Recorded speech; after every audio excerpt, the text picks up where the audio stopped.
नमस्कार दोस्तों EPS 95 pension भोगियों के लिए बड़ी खबर है। हायर पेंशन को लेकर दोस्तों प्रो रेटा पेंशन पीपीओ जो है जारी। ईपीएस पेंशन भोगियों को प्रो राटा नियम के तहत पेंशन मंजूर। हायर पेंशन आवेदन 7 फरवरी तक होंगे क्लियर। अब दोस्तों चलिए वीडियो क्या स्पष्ट रूप से आप लोगों को एक एक जानकारी जो विस्तार पूर्वक देते चलिए दोस्तों वीडियो शुरू कर लेते हैं।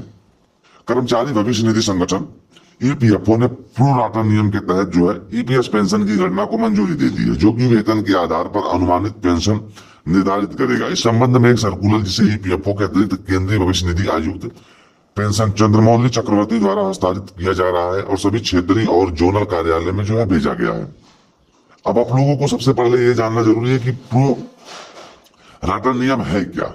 प्रो राटा नियम के तहत कई कर्मचारियों की सेवा अवधि के 2 हिस्सों में विभाजित कर पेंशन की गणना की जाएगी। यह नियम 1 सितंबर 2014 से लागू है और उन कर्मचारियों को लागू होता है जिन्होंने अपनी पीएफ योगदान राशि नियमित रूप से जमा की है। नवंबर 1995 से अगस्त 2014 तक की अवधि के लिए वेतन की समय सीमा 6500 होगी और सितंबर 2014 के बाद 15000 की समय सीमा जो है लागू की गई है। हायर पेंशन योजना में शामिल कर्मचारी पर यह समय सीमा लागू नहीं होगी, लेकिन उनकी पेंशन कम हो सकती है क्योंकि इसे 2 भागों में विभाजित जो है किया जाएगा।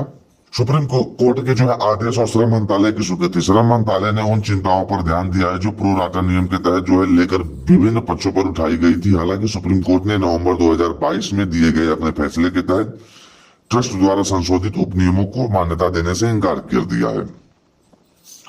हायर पेंशन के लिए अन्य जो है दिशा निर्देश। एग्जीक्यूटिव संगठनों की जिसके पास अपनी पीएफ ट्रस्ट व्यवस्था है उन कर्मचारियों के लिए हायर पेंशन पात्रता संबंधित ट्रस्ट के नियमों पर आधारित होगी।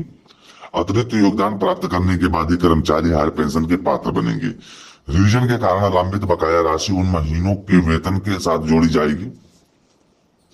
धारा V के तहत कोई जुर्माना नहीं लगाया जाएगा, लेकिन बकाया राशि पर ब्याज जो है वो भरपूर लिया जाएगा। आवेदन 7 फरवरी तक जो होंगे प्रोसेस। केंद्रीय भविष्य निधि आयुक्त सीपीएफ ने निर्देश दिया है कि हायर पेंशन की सभी प्राप्त आवेदनों को 7 फरवरी 2024 तक जो है निपटाया जाए। 24 जनवरी तक सभी सत्यापन आवेदनों के लिए पेंशन भुगतान आदेश पीपीओ जो है जारी किए जाने चाहिए। 5000 से कम आवेदन वाले कार्यालय को भी उसी समय सीमा का पालन करना होगा। समय सीमा के भीतर प्रक्रिया पूरी न करने वाले अधिकारियों के खिलाफ जो है कार्रवाई की जाएगी। जो है ये चेतावनी जो है दे दी गई है। देरी का कारण और समाधान क्या है। सीपीएफ आयुक्त ने कार्यालयों में आवेदन की प्राथमिकता न देने और देरी पर नाराजगी जताई है। उच्च पेंशन की गणना के लिए समय जो है दिशा निर्देश अतिरिक्त डाटा एंट्री ऑपरेटर उपलब्ध कराए जाएंगे। केंद्रीय कार्यालय पर बार बार निर्भरता को रोकने की सलाह दी गई है। हालांकि कुछ कार्यालयों को समय पर काम पूरा किया है दोस्तों, कुछ कार्यालय जो है समय पर पूरा नहीं किया, लेकिन दोस्तों उसमें कुछ ऐसे कार्यालय भी हैं जो समय पर अपने काम को जो है पूरा कर दिया है।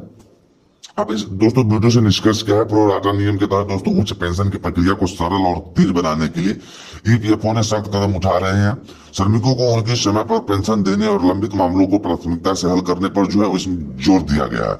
अब देखना होगा दोस्तों जो अपने समय सीमा निर्धारित की गई है इस पर काम होता है नहीं होता है दोस्तों, इसके ऊपर तो फिलहाल चर्चा होगी, लेकिन आने वाले टाइम में दोस्तों देखना होगा कि हमारा जो ईपीएस 95 पेंशन का मामला है, मिनिमम पेंशन को लेकर दोस्तों क्या कुछ सरकार का रुख होता है। फिलहाल देखते हैं सरकार क्या कुछ करते हैं। मिलते हैं नए वीडियो में, तब तक के लिए थैंक यू दोस्तों।